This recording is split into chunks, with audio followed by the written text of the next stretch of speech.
देखो, बांग्लादेश में एक दलित नौजवान को कैसे जला दिया गया। आप लोग गाजा पट्टी में होने वाले किसी भी उस पर आंसू बहाते हैं, लेकिन आपकी जबान से एक शब्द नहीं निकल रहा है, क्योंकि एक दलित नौजवान मारा गया बांग्लादेश में, और उस नौजवान के मरने पर आपकी जबानें सिल चुकी हैं, क्योंकि आप उसको केवल वोट बैंक के रूप में इस्तेमाल करते हैं। ये राजनीति नहीं है पांडे जी, ये राजनीति नहीं है, ये वो सच्चाई है जो आपकी तुष्टीकरण की नीति है, जिसके कारण बांग्लादेश बना है। अगर बांग्लादेश पाकिस्तान नहीं बना होता, इस तरीके से हिंदू नहीं जलाया होता, और जलाता तो फिर उसकी क्या दुर्गति होती या वह भी जानता। ये सुरक्षा की गारंटी, वहां मारे जा रहे हैं हिंदू, आप लोग नहीं बोलेंगे। एक कैंडल मार्च निकाल के चलते हैं गांजा के मुद्दे को लेकर के,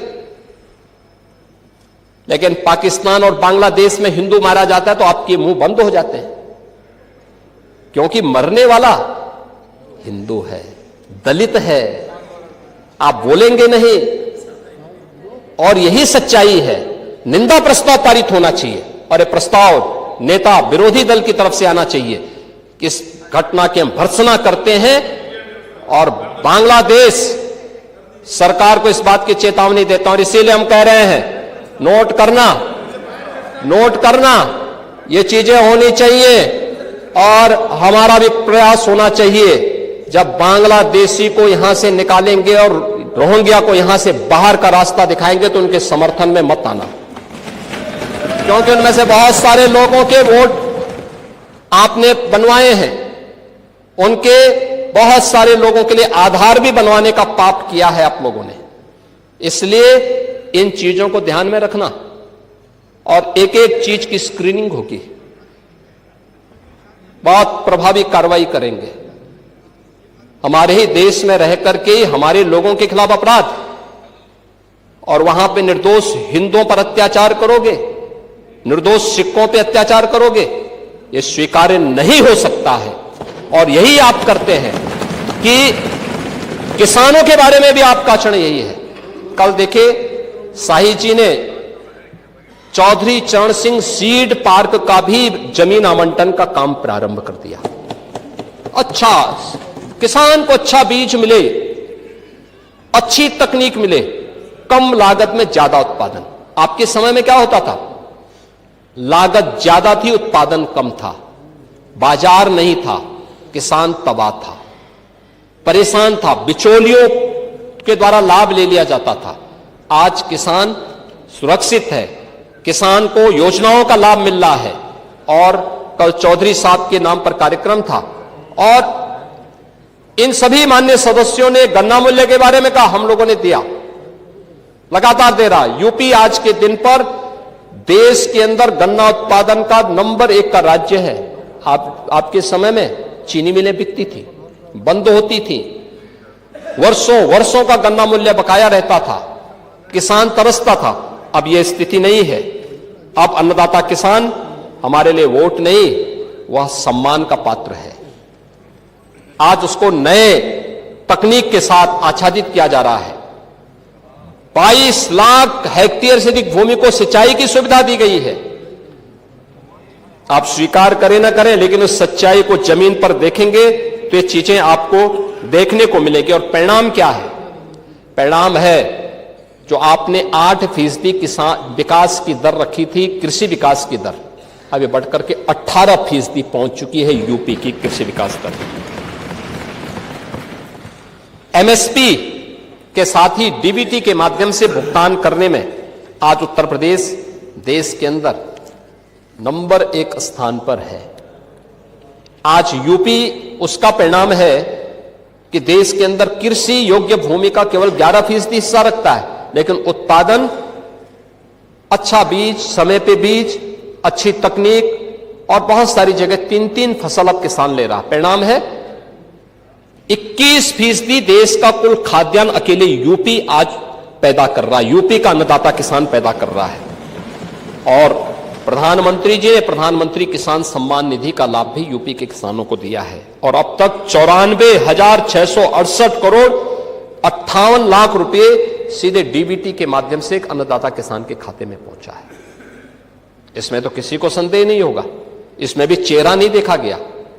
किसान किसान है, आपके लिए वो भेदभाव का शिकार हो सकता है, हमारे लिए नहीं। हमारे लिए किसान किसान है। और गन्ना उत्पादन के बारे में जो कह रहा था, 55% गन्ना का उत्पादन देश के अंदर यूपी कर रहा है।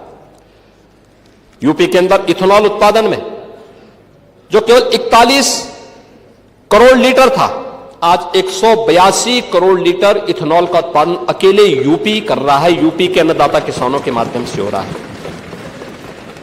आज हमारे पास एक्सप्रेसवे, लॉजिस्टिक पार्क, किसानों की उपज को राष्ट्रीय और अंतर्राष्ट्रीय बाजार तक पहुंचाने के लिए एक बेहतरीन कनेक्टिविटी भी हमारे पास है। एग्रीकल्चर वैल्यू चेन के लिए स्टोरेज है, प्रोसेसिंग सेंटर है, कोल्ड चेन इंफ्रास्ट्रक्चर है और बड़े पैमाने पर आज यूपी के अंदर इस फील्ड में इन्वेस्टमेंट भी हो रहा है। हमने यहां पर हर खेत को पानी देने के जिस लक्ष्य को आगे बढ़ाया है, नहरों के माध्यम से, तो देश के अंदर 86% सिंचित भूमि अकेले यूपी के पास है। यूपी सर्वाधिक सिंचित भूमि रखता है देश के अंदर।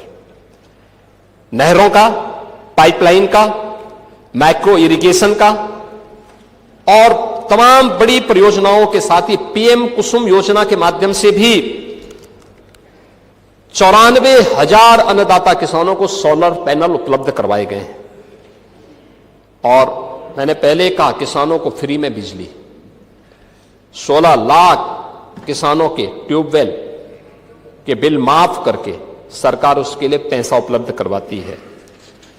किसान आज उन्नत बीजों, प्राकृतिक खेती, ड्रोन, जलवायु और के अनुकूल आधुनिक तकनीक, इन सभी के माध्यम से आज खुशहाली से उत्तर प्रदेश के कृषि विकास दर को बढ़ाने की दिशा में तेजी के साथ आगे बढ़ चुका है।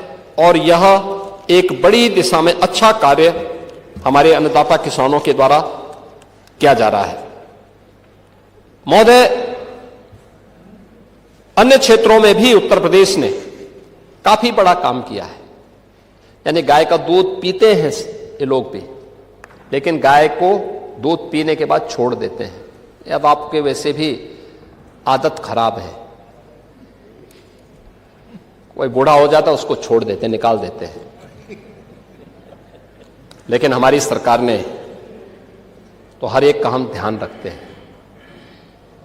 16 लाख से अधिक गौवंश के लिए गौ संरक्षण स्थल बना करके सरकार कार्य कर रही है और 1500 रुपये एक गाय का अन्नदाता किसान अगर पालता है अपने घर में तो उसका वेरिफिकेशन करने के बाद भुगतान सरकार कर रही है। परिणाम है, दुग्ध उत्पादन में अग्रणी राज्य है। स्मार्ट खेती, मिलेट्स यानी श्री अन्न की खेती के विस्तार में भी उत्तर प्रदेश ने देश के अंदर अग्रणी स्थान बनाया है।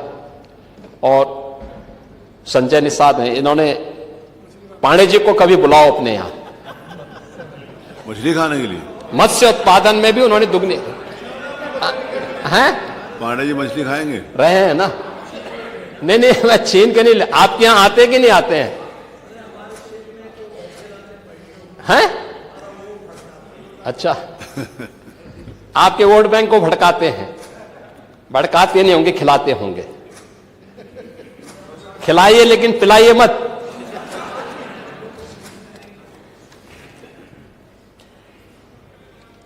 महोदय,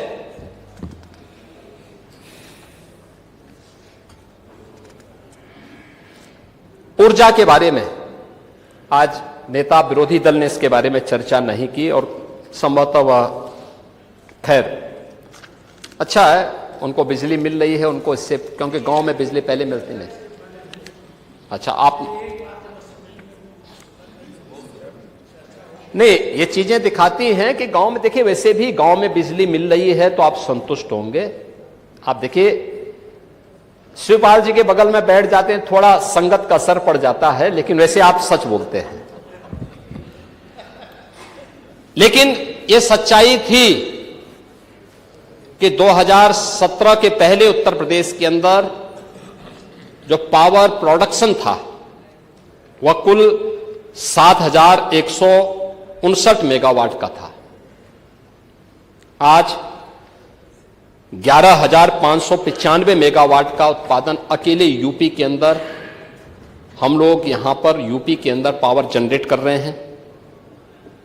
अभी हाल ही में जो हमारे अभी कुछ प्रारंभ होने जा रही है, इसमें से 6,541 मेगावाट की नई परियोजनाएं हमारी बहुत जल्दी उत्पादन शुरू कर देंगी, जिसमें घाटमपुर, खुर्जा, अनपरा ई, ओबरा डी, मेजा, इन सब की 6,541 मेगावाट के अतिरिक्त इससे हमें मिलेगी। यानी आने वाले समय में अकेले यूपी 18,136 मेगावाट बिजली का उत्पादन करेगा। पीएम सूर्य घर मुफ्त बिजली योजना में 1 गीगावाट की सोलर क्षमता हम लोगों ने हासिल की है और यूपी देश के अंदर अग्रणी राज्यों में इसमें है, जिसमें सोलर पैनल किसी भी घर में लगेगा तो उस घर की बिजली का खर्चा आधे से भी कम हो जा रहा है। अगर वो व्यक्ति उसको ठीक ढंग से देखभाल कर लेगा तो बहुत अच्छे ढंग से इसको आगे बढ़ाने में सरकार आगे कार्य कर रही है। सुरक्षा का परिणाम है कि जो पहले वोमेन फोर्स, महिला जो शक्ति थी, ये जो काम करती थी पहले, कामकाजी महिलाओं को काम करने का जो पहले स्कोप था 17 के पहले, वो केवल 13% था। आज उसका शेयर उत्तर प्रदेश के अंदर बढ़कर के 35% से अधिक हुआ है, 36% के आसपास हुआ है। और सुरक्षा के बेहतरीन वातावरण का परिणाम है कि अब नाइट शिफ्ट में भी महिलाएं काम करने के लिए जा रही हैं, कहीं कोई सुरक्षा की कोई समस्या नहीं है। युवाओं के लिए एक नई स्कीम सीएम युवा उद्यमी के रूप में हम लोगों ने लागू की है और मुझे प्रसन्नता है कि 1,10,000 से अधिक युवाओं को अब तक इस योजना के माध्यम से हम लोगों ने गारंटी मुक्त और ब्याज मुक्त ऋण की सुविधा उपलब्ध करवाई है। आज प्रदेश में एक बेहतरीन स्टार्टअप का इकोसिस्टम भी खड़ा हुआ है। 18,000 से अधिक startup, 76 incubator, 7 centre of excellence और 8 यूनिकॉर्न आज अकेले यूपी में हैं। प्रदेश ने आज इस दिशा में बेहतरीन कार्य किया है और मुझे लगता है कि अभी हाल ही में जो centre for monitoring Indian economy CMI द्वारा जो बेरोजगारी की दर के आंकड़े जारी किए गए हैं देश के अंदर, उसमें यूपी की बेरोजगारी की दर जो 17 के पहले 19% थी, आज वो घट करके 2.21% पर रह गई है। यह अब सीएमई के द्वारा जो अभी डाटा जारी किए गए हैं वह भी यूपी के अंदर है। आप वेलफेयर स्कीम में बात करेंगे, दिव्यांगजनों, निराश्रित महिलाओं और वृद्धजनों के लिए पेंशन की राशि, आप याद करिए आपके समय में 300 रुपया मिलता था और वह भी आधा अधूरा। ओह, वो भी आधा अधूरा। आज डीबीटी के माध्यम से हम 1,06,00,000 परिवारों को 12,000 रुपये साल का पेंशन की सुविधा दे रहे हैं। डीबीटी के माध्यम से पैसा उनके खाते में जाता है। समाजवादी पार्टी ने तो छात्रों की स्कॉलरशिप में भी घोटाला कर दिया था। अनुसूचित जाति जनजाति के छात्रों की स्कॉलरशिप रोक दी थी और अब तो सरकार ने तय किया है कि छात्रवृत्ति दीपावली के पहले और जो बचेंगे वह गणतंत्र दिवस के पहले उन छात्रों को प्राप्त हो जानी चाहिए। यह सरकार ने इसको किया है और इसमें प्राथमिकता के आधार पर सरकार कार्य कर रही है। आज प्रदेश के अंदर जो सरकार के द्वारा कार्य प्रारंभ किए गए, इसमें स्वास्थ्य के नए, उसमें मेडिकल कॉलेजेस की संख्या अब बढ़कर के यूपी के अंदर यह 81 हो गई है। आपके यहां भी मेडिकल कॉलेज है माधव बाबू के नाम पर।